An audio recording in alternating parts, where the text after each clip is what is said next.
For decades, he was the face people trusted more than almost anyone else. Every morning, millions woke up to his voice. Calm, confident, familiar.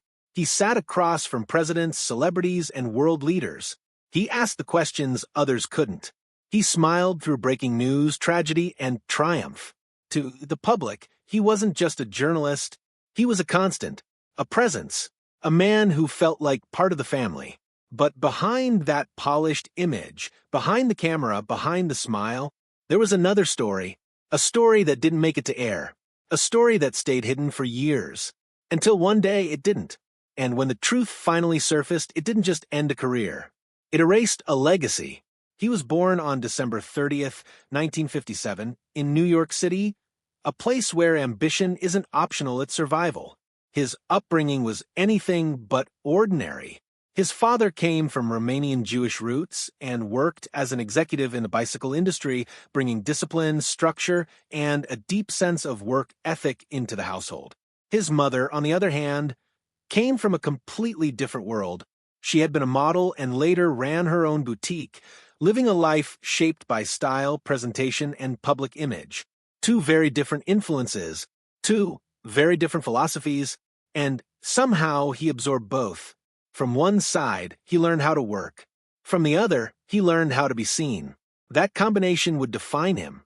Long before he ever stepped into a newsroom, he was already learning something far more valuable: how to connect with people. There was another influence, too. His grandfather, a professional singer during the golden age of music, wasn't a global star, but he understood something essential: how to hold an audience. Young and observant, he watched closely. It wasn't just about performance. It was about presence, control, timing, connection, skills that would later make him one of the most recognizable faces in television. In the late 1970s, he enrolled at Ohio University, choosing communications as his major. On paper, it looked like a clear path forward, but he didn't wait for things to happen. In 1979, just 4 credits shy of graduating, he made a decision that most people would never dare to make. He walked away. No degree, no guarantees, no backup plan, just belief. He wanted experience, real experience, not theory, and almost immediately he got it. His first job was as a news producer in West Virginia. It wasn't glamorous, it wasn't high profile, but it was something more important. It was real. He worked relentlessly, learned quickly, made himself impossible to ignore. Within a year, he was on camera. Soon after that, he had his own segment. By the age of 22, he was already doing what many spent years trying to achieve: anchoring live broadcasts under pressure. And he didn't just survive. He stood out. The 1980s became a period of movement, growth, and constant reinvention. He didn't stay in one place. He moved from city to city: Richmond, Providence, New York, adapting to different audiences, different expectations, different styles. Each move sharpened him. Each experience polished him. He wasn't just learning television. He was mastering it. By the time he reached national exposure, he had already built something rare, a versatility that made him valuable anywhere.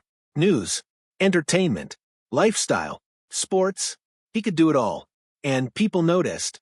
By the late 1980s, he was everywhere, hosting in multiple cities, reporting for major networks, covering everything from major sporting events to entertainment features. The schedule was brutal, the pace relentless, but he kept going, because every appearance, every segment, every opportunity was another step closer to something bigger. He wasn't chasing fame. He was building credibility. And it worked. The turning point came in the early 1990s. After years of grinding, moving, and proving himself, he finally got his shot at a major platform. NBC. At first, it wasn't the top spot. It rarely is.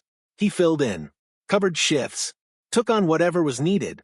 Early mornings, late nights, multiple roles in a single day. He became the person the network could rely on when things got unpredictable. And in television, that kind of reliability is everything. Executives noticed, colleagues respected him, audiences trusted him, and slowly, steadily, He rose. By 1997, he had reached a level most journalists only dream of. He became co-anchor of one of the most powerful morning shows in the country. This was no longer just a job. It was a position of influence, of visibility, of trust, and he embraced it fully. He wasn't stiff like traditional anchors. He wasn't distant. He felt approachable, warm, human. That's what made him different. That's what made people stay. On screen, everything worked. The chemistry with co-hosts felt natural. Conversations flowed easily. Interviews felt less like interrogations and more like conversations. Audiences connected with that. They believed in it. They believed in him. For over 2 decades, he became part of people's daily routines. Through major world events, national tragedies, and cultural moments, he was there. Consistent, steady, familiar. The kind of presence people don't question. The kind of presence people trust. But behind the scenes, things weren't as perfect as they seemed. His personal life, while often presented as stable and successful, carried its own tensions. Marriage, family, pressure, expectations. There were cracks. At one point, those cracks became impossible to ignore. Allegations surfaced within his own relationship, claims of emotional strain, control, and conflict. For a moment, it seemed like everything might fall apart, but it didn't. At least, not publicly. The marriage continued. The image held. The career moved forward. And whatever was happening behind closed doors stayed there. Until it didn't. The beginning of the end didn't come with a headline. It didn't start with a breaking news alert. It started quietly. A complaint. Just one. But it was enough. Within hours, everything changed. The network launched an internal investigation. And almost immediately the decision was made. He was fired. Not suspended. Not placed on leave. Fired. After more than 2 decades. Gone in a single day. For viewers, it felt sudden. For those behind the scenes, it wasn't. Because once the first story came out, others followed. And then more. And then even more. What initially seemed like an isolated incident quickly turned into something much larger. A pattern. A history. A reality that had been hidden for years. Allegations described behavior that wasn't just inappropriate, it was deeply disturbing. Accounts from multiple individuals painted a picture of a workplace environment shaped by fear, silence, and power imbalance. Stories surfaced about manipulation, control, abuse of authority, and perhaps most chilling of all, a system that allowed it to continue. One detail, in particular, captured public attention. A button under his desk, a mechanism that could lock his office door from the inside. On its own, it might have meant nothing, but in the context of the allegations, it became something else entirely. A symbol of control, of secrecy, of what people claimed had happened behind closed doors. As investigations deepened, a larger question emerged. How long had this been going on? And more importantly, who knew? Some former employees claimed they had tried to speak up before. That concerns had been raised. That warnings had been ignored. The network denied prior knowledge. But by then, the damage was already done.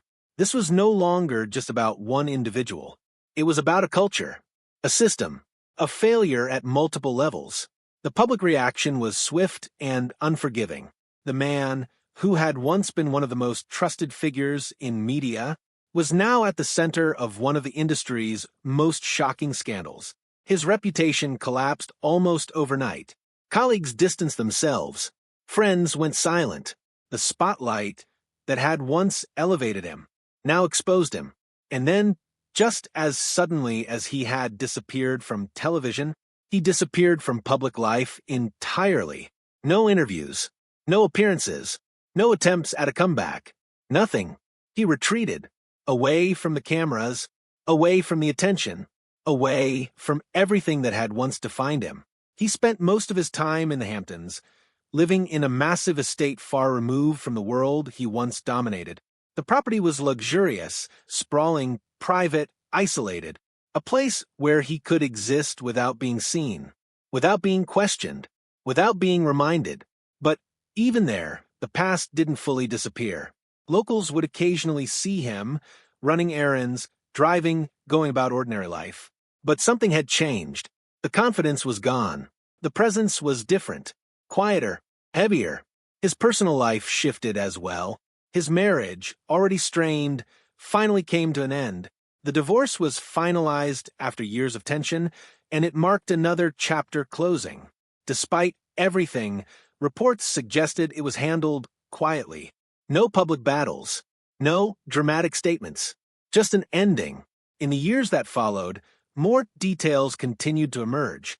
Books, reports, investigations, each adding another layer to the story, each reinforcing the same reality.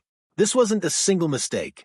It was something deeper, something that had developed over time, something that had been allowed to continue. Eventually he responded.